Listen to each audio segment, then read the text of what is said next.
I was fortunate enough, the club that I played at, I was in a band called The Kids. I started that when I was 16 with two other guys. And I was fortunate enough to become friends with some of these guys. And Pat Thrall and I, hit it off real well. And we jammed a lot, and he liked the way I played. And around December of 1979, I had two offers on the table that were both through Pat Thrall. He hooked me up with a drummer, Michael Shreve, who was in Santana, who was putting together his band that was going to become Nova Combo. And that was up in New York, and Alfonso's was the other project, and it included Vinny Appice on drums. Wow. Fresh out of Derringer? Yeah, Wow. and Jesse Harms, who went on to play with Sammy Hagar and Dave Lee Roth, and wrote Money or Shaken by Eddie Money.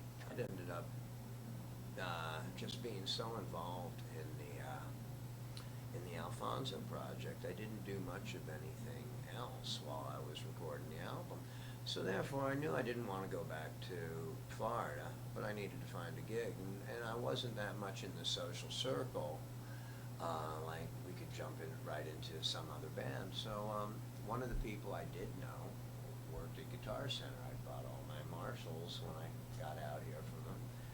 And he says, hey, this band, Quiet Riot, they're bigger than Van Halen around here, and they just lost their guitar player to Ozzy Osbourne. I don't know the singer's number, but I'm good friends with the bass player, and over met Kevin and did a couple of gigs with Kevin.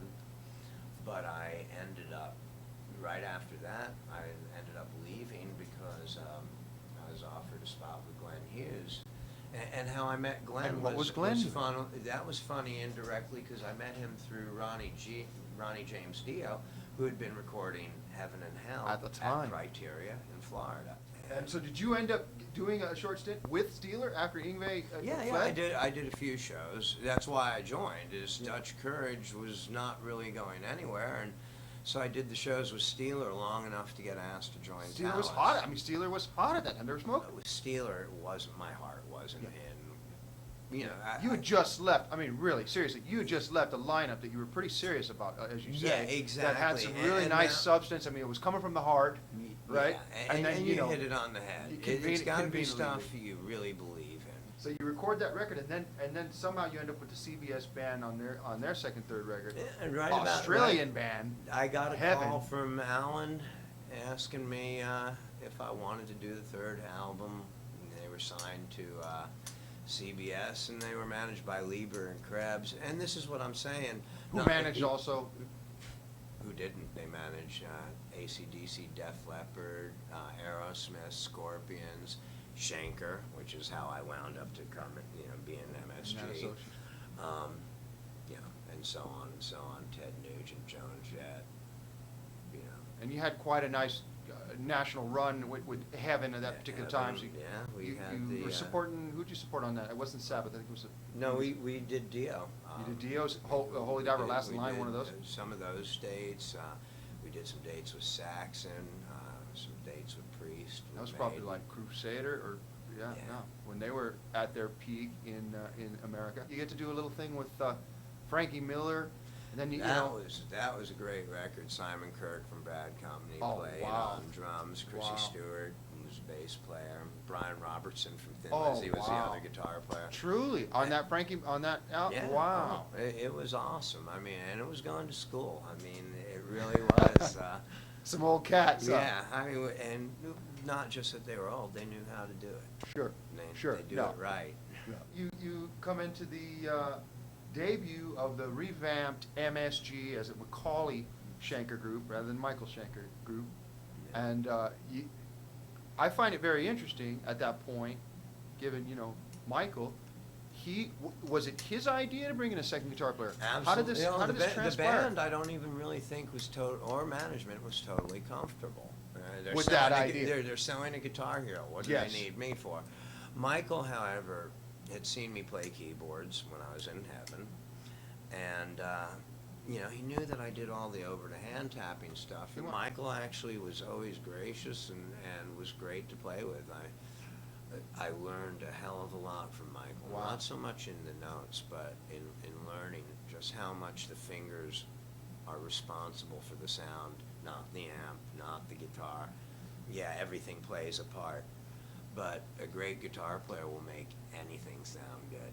May not sound like his rig off of, you know, his best album, but he'll know how to make music off of it. At that point, I stopped looking at what's the next note and how do I play that thing, and I changed my focus to every note that I'm on, really making it sing, and, you know, whether it's fast, whether it's slow, whether it's a trick, whether it's That's what's simple striking blues. the chord, you know. And that's exactly The right. listener, for sure. A good push for Michael on that first record, right Yeah, on the no, major. we had a ton of. And you did some great tours, Yeah, right? Whitesnake, Def Leppard, Rush. You learn from everything, unless you're dumb. I mean, hopefully, you know, there's something to be picked up from just about everything. I mean, that's one of the things. One of the pluses to playing with so many people over the years is you learn how. It's very easy to get caught up in what you do and how you do what you do. You get a lot of different perspectives when you play with different people. How you integrate yourself into that is always a learning experience if you're able to do that successfully. You know, you really have to figure out what it is about them that works and what you can bring to them that helps them. Not just, do I stick Mitch stuff here and it automatically works. It doesn't usually work that way. I mean, you know, I know from playing with Asian now, I have to kind of really put on a different mental cap, completely different from how I do my own solo stuff. Of Asia, do you feel like it's a lot more sort of a thinking type set? It's way more cerebral. Uh-huh. You know what you're going to play, and you aim for perfection when you play it. When I do my stuff, it's a lot more spontaneous, a lot more just off the cuff. Yes, you have a few more scrapes with the wall. So then you kind of go back into the roots. You come into an opportunity with Edgar Winter of the Edgar Winter Group. Yeah, I flew out on a Thursday night for a gig and never left for 9 years. Wow. Yeah. Yeah, we did all the hits, but we did 3 albums as well. And playing with him was always fun. He never put a limit on what you should or could do. He just wanted you to play as good, and if you could come up with something that was gonna, There was a jam element, no yeah, question about it. He right? wanted to be pushed by you. He didn't, you know, whatever you could do, he'd one up. And if you'd one up him, he'd one up you back. And that's what made it fun. Playing with him for 10 years was the best finishing school you can ever go to. I mean, I really learned a lot about music from him, more so than anybody else. More refined. That's all, that's Dan Hartman's lick. Edgar, I think Ronnie Montrose played the solo on the album, but then they did a single version, and Derringer played the solo on the single.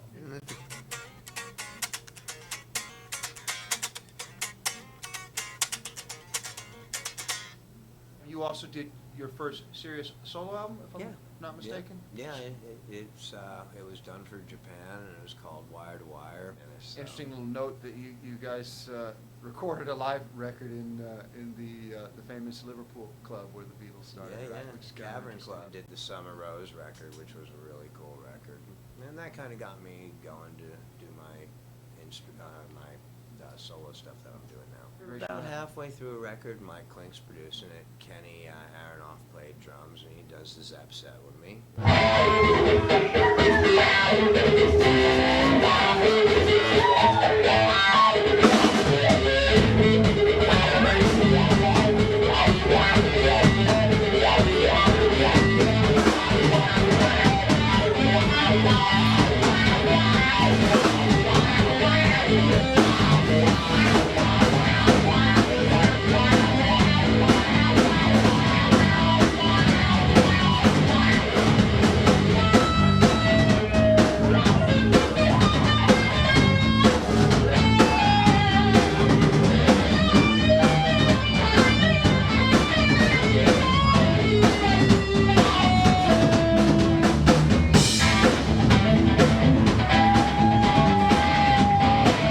I'm Mitch Perry, and you're watching musician1.com.